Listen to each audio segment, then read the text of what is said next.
کچھ کہانیاں ایسی ہوتی ہیں نا جو صرف گزرے وقت کے واقعات نہیں ہوتی بلکہ ہمارے لیے ایک آئینہ بن جاتی ہیں۔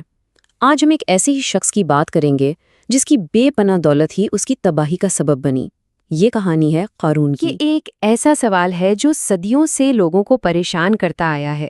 ایک ایسا خزانہ جو اتنا بڑا تھا کہ اس کا تصور کرنا بھی مشکل ہے اور جو پلک جھپکتے ہی غائب ہو گیا۔ لیکن دیکھیے، خزانے سے بھی زیادہ دلچسپ کہانی ہے اس کے مالک کی۔ ایک ایسی داستان جو ہمیں تکبر، لالچ اور اس بات پر سوچنے پر مجبور کرتی ہے کہ جب انسان کو سب کچھ مل جاتا ہے تو وہ اصل میں کیا کھو دیتا ہے۔ اس قصے کی گہرائی میں اترتے ہیں۔ بات ہو رہی ہے قارون کی۔ وہ بنی اسرائیل قوم سے تھا اور حضرت موسیٰ علیہ السلام کے زمانے میں تھا۔ کچھ روایات تو یہ بھی کہتی ہیں کہ وہ حضرت موسیٰ کا کزن تھا۔ یہاں ایک بہت ہی حیران کن بات ہے، قارون ہمیشہ سے ایسا نہیں تھا۔ اپنی زندگی کے شروع میں وہ ایک بہت ہی نیک اور عبادت گزار انسان مانا جاتا تھا۔ وہ تورات کی اتنی خوبصورت تلاوت کرتا تھا کہ لوگ اس کی آواز سننے کے لیے جمع کا عالم یہ تھا کہ اسے المنور یعنی روشنی پھیلانے والا کہا جاتا تھا۔ لیکن پھر آہستہ آہستہ دولت کی محبت اس کے دل پر حاوی ہونے لگی۔ جیسے جیسے مال بڑھتا گیا ویسے ویسے اس کا غرور بھی بڑھتا گیا۔ وہ روشنی لالچ کے اندھیرے میں کہیں کھو گئی۔ اتنی دولت جمع کر لی تھی جس کا کوئی حساب ہی نہیں تھا۔ اس کے محلات، اس کے کپڑے، یہاں تک کہ اس کے جانوروں کی لگامیں بھی سونے اور ہیروں سے جڑی تھیں۔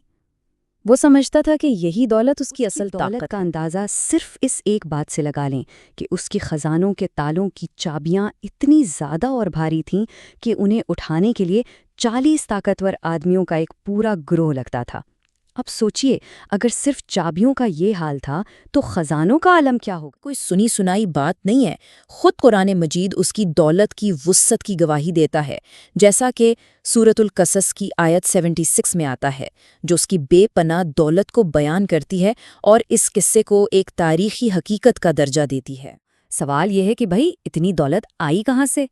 اس پر الگ الگ نظریات ہیں۔ کچھ کہتے ہیں کہ وہ بہت بڑا تاجر تھا، کچھ کا خیال ہے کہ اسے سونا بنانے کا راز یعنی کیمیا گری آتی تھی، لیکن جو سب سے مشہور نظریہ ہے وہ یہ ہے کہ اسے مصر میں سونے کی کانوں پر مکمل کنٹرول حاصل تھا، جس نے اسے اپنے وقت کا امیر ترین شخص بنا دیا۔ یہیں سے کہانی کا اصل موڑ شروع ہوتا ہے، جب اللہ تعالیٰ نے حضرت موسیٰ کے ذریعے بنی اسرائیل پر زکوٰۃ کا حکم نازل کیا تو یہی حکم قارون کے ایمان اور اس کے لالچ کے درمیان سب سے بڑی آزمائش بن گیا۔ دیکھیں، زکوٰۃ صرف کوئی ٹیکس نہیں ہے، یہ ایک عبادت ہے جس کا مقصد مال کو پاک کرنا اور معاشرے میں ضرورت مندوں کی مدد کرنا ہے۔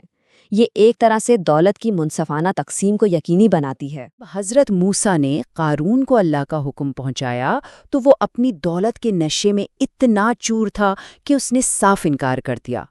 اس کا جواب تکبر کی انتہا تھا۔ یہ سب کچھ میرا ہے، میں نے اپنی قابلیت سے کمایا ہے۔ گویا اس نے اللہ کے فضل کو سرے سے ہی بھلا دیا۔ صرف انکار پر نہیں رکی، جب اس نے حساب لگایا کہ زکوٰۃ کی رقم کتنی بڑی بنتی ہے تو اس نے ایک بہت ہی گھناؤنی سازش کی۔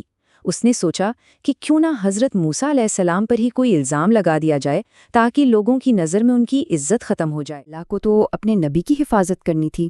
وہ سازش ناکام ہو گئی اور اس ناکامی نے قارون کے تکبر کی آگ کو اور بھڑکا دیا اور اسے سیدھا اس کے انجام کی طرف دھکیل دیا۔ اب اپنی طاقت دکھانے کے لیے اس نے کیا کیا؟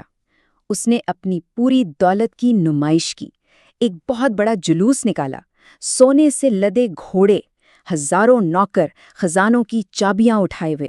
مقصد صرف ایک تھا، لوگوں کو مرعوب کرنا۔ صبح کام کر گیا۔ لوگ اس کی شان و شوکت دیکھ کر حیران رہ گئے۔ کچھ کمزور ایمان والے تو یہ بھی کہنے لگے، کیا قسمت ہے قارون کی، کاش ہمارے پاس بھی یہ سب ہوتا۔ وہ اس کی دنیاوی چمک دمک کو ہی اصل کامیابی سمجھ گئے۔ حضرت موسیٰ نے اسے آخری بار سمجھانے کی کوشش کی تو قارون نے انہیں سیدھا چیلنج کر دیا۔ اس کے غرور کے جواب میں حضرت موسیٰ نے بحث نہیں کی بلکہ معاملہ سیدھا اللہ کے حوالے کر دیا۔ انہوں نے دعا کی، اے اللہ، آج زمین کو میرے حکم کا پابند کر دے۔ وہ ہوا جس کا کسی نے سوچا بھی نہیں تھا۔ دعا قبول ہوئی اور زمین قارون کے قدموں تلے پھٹنے لگی۔ وہ، اس کا محل، اس کی ساری دولت سب کچھ دھیرے دھیرے زمین میں دھستا چلا گیا، یہاں تک کہ اس کا نام و نشان تک باقی نہ چلا رہا۔ گیا، لیکن اس کی کہانی ہمیشہ کے لیے ایک سبق چھوڑ گئی۔ تو آئیے دیکھتے ہیں کہ اس کی میراث سے جڑی کچھ غلط فہمیاں کیا ہیں اور اس سے اصل سبق کیا ملتا ہے۔ کچھ لوگ بعض جگہوں کو قارون کے خزانے سے جوڑتے ہیں، جیسے مصر میں ایک جھیل ہے بحیرہ قارون، اس کے پاس ایک پرانی عمارت کو اس کا محل کہا جاتا ہے، لیکن تحقیق بتاتی ہے کہ وہ ایک الگ دور کا مندر ہے۔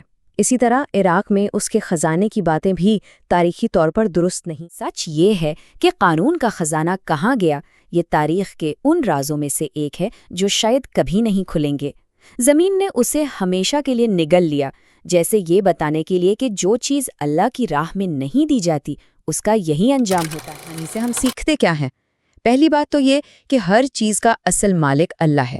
دولت اور طاقت ایک آزمائش ہے، کوئی ٹرافی نہیں۔ تکبر کا انجام ہمیشہ تباہی ہوتا ہے، اور دنیا کی شان و شوکت وہ تو بس عارضی ہے۔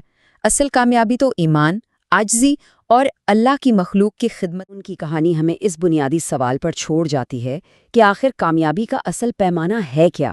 کیا یہ وہ چیزیں ہیں جو ہم جمع کرتے ہیں، یا ہمارا وہ کردار جو ہم بناتے ہیں؟ یہ قصہ یاد دلاتا ہے کہ حقیقی دولت سونے چاندی میں نہیں، بلکہ کردار کی مضبوطی اور دل کی سخاوت میں ہے۔